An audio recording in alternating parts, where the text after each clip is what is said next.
I'm going to tell you what my worst year in business was, and that is June. Not June. I'm going to tell you what my worst year of business was, and that was 2016, with the toughest month of that year being June. It was, if I can sort of set the scene for how that went, between 2010 and 2015, launched in Dubai, grew the business. You know, we were the first players out, the first niche player out in what was an incredibly raw market then. So we were able to capture market share. We were the first niche recruitment providers, marketing, communications, and creative talent. And basically our business grew. Over 5 years, we were really, really lucky. And at the end of 2015, I was feeling like I had, everything I was touching was turning to gold. I thought, Billy Big Spuds here, let's give it a go and let's really go for hyper expansion. Now, here's what I thought 2016 would be like, and here's what I actually did. I opened a business in Hong Kong.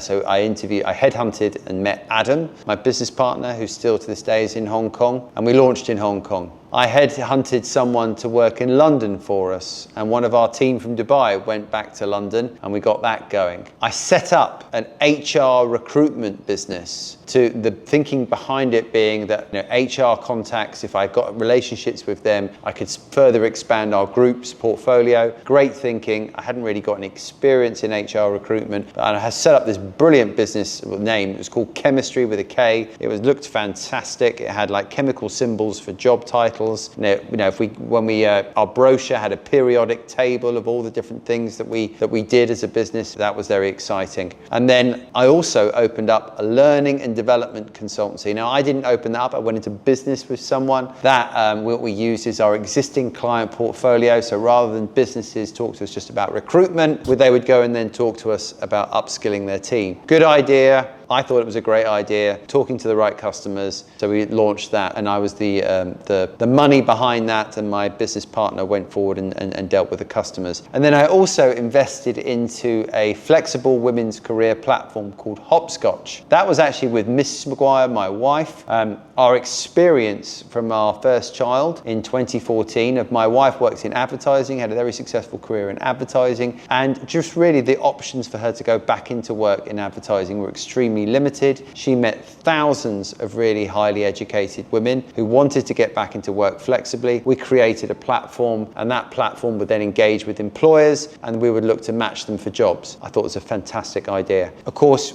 I did all that in 1 year, and the bit that was, I put some money aside for this, but what I had banked on was that the existing main business in Dubai will continue to kick out the revenue and profits that it was kicking out in order to fund all these wonderful things, to give them the opportunity to get going. And unfortunately, what happened in 2016 was the oil price crashed. It went from like $110 a barrel or wherever it was then, down to about $20, $25. When your main revenue stream is in the Gulf and those countries make their money from oil, you can't not help but get hit by that. So unfortunately, what happened was our main funding vehicle throughout that year got completely and utterly gazumped. On top of that, and God bless, my son was born on the 12th of June 2016, and in that particular month, and the reason why June really sticks in my head is that we actually exchanged on a property 3 days after the Brexit vote, and we were buying in sterling into a country where their currency is pegged to the dollar.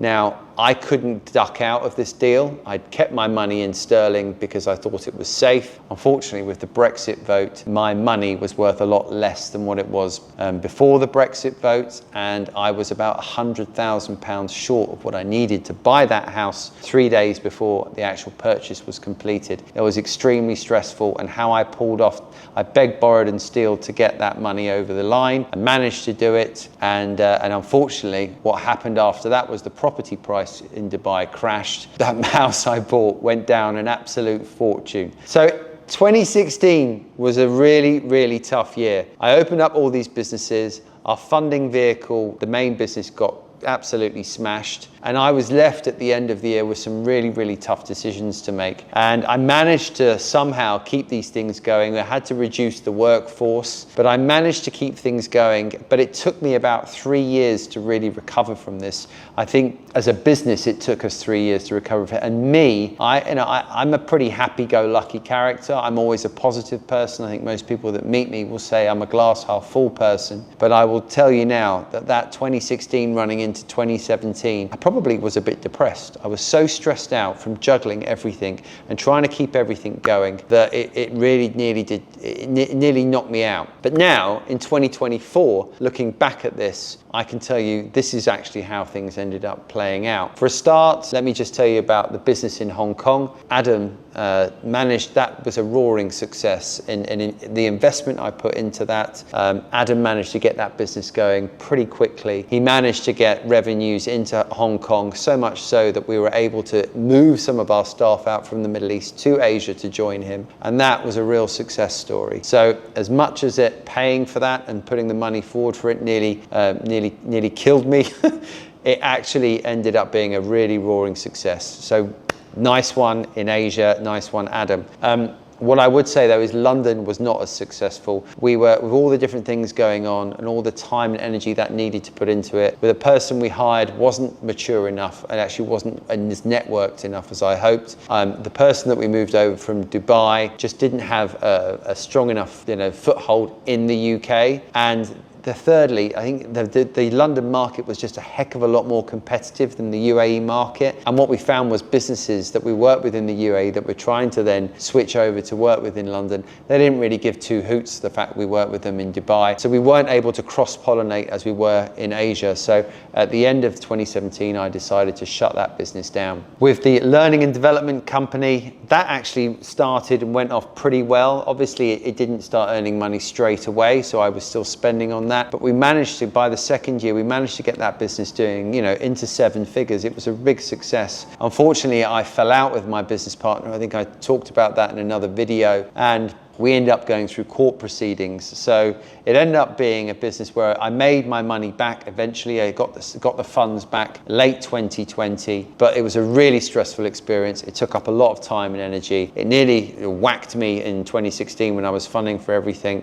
But big lessons learned on that one, that's for sure. And we ended up not losing any money and getting our money back, but my God, did that one put me through the ringer. Hopscotch, the women's career platform that I did with my wife, Helen. Well, Hopscotch was on a journey that we went on. We took the business to Singapore when we moved to Singapore in 2018. It had this tremendous database of 80,000 women, but we never really got it to make money. And Helen then, when we were in Singapore, decided to join a tech accelerator program and flip the idea for Hopscotch into a wider DE&I technology platform. She met her business partner, Hayley. They then got funding. What was Hopscotch, the bare bones of it, became Diversely. I became a lead investor into Diversely. And fast forward to 2023, that business was acquired by the Access Group, the largest tech company in the UK, for a 7-figure sum. And they were, and Helen and Hayley did very well out of that. Obviously, I was a lead investor there, and they managed to get that business sold. So what was an incredibly tough business to launch, what was an incredibly tough business to keep going, I really worked hard to try and keep funding that because I believed in it. Eventually, 8 years later, or 7 or 8 years later, it got acquired by the UK's largest software company. So it was worth it in the end. And the last business I want to talk about that I gave it a crack for there, which was Chemistry. That was the HR recruitment business. When things got really tight in the Middle East with the oil price crash, we eventually just decided to shut that brand down and wrap any operations roles into our MCG talent business. So look, coming back and looking at it in 2024, I didn't come out of it unscathed. I came out of it, having learned some seriously tough lessons, having to let go of quite a few people, having to make some really tough business decisions. It was grim to go through at the time. It was really did pull on all the heartstrings. And I have to tell you, I was at one point, very, very depressed, but I got through it. And today, that is actually my fuel for everything. Or a lot of the success that we've had since then, a lot of the reasons why I structure the business in a particular way, why I'm a big believer in offshoring, outsourcing, having a leaner workforce, everything is because of what I learned during that time. And it cemented, I think, who I am today. And it gave me a lot thicker skin and a lot more deeper resilience. So much so that when COVID happened, we managed to deploy a plan very quickly. I wasn't as shaken as I could have been, and we came out of COVID pretty quick. So there you go. What was a super, super tough year turned into something that I can speak now with a smile on my face, and we got through it. And it's been a huge part of my learning journey.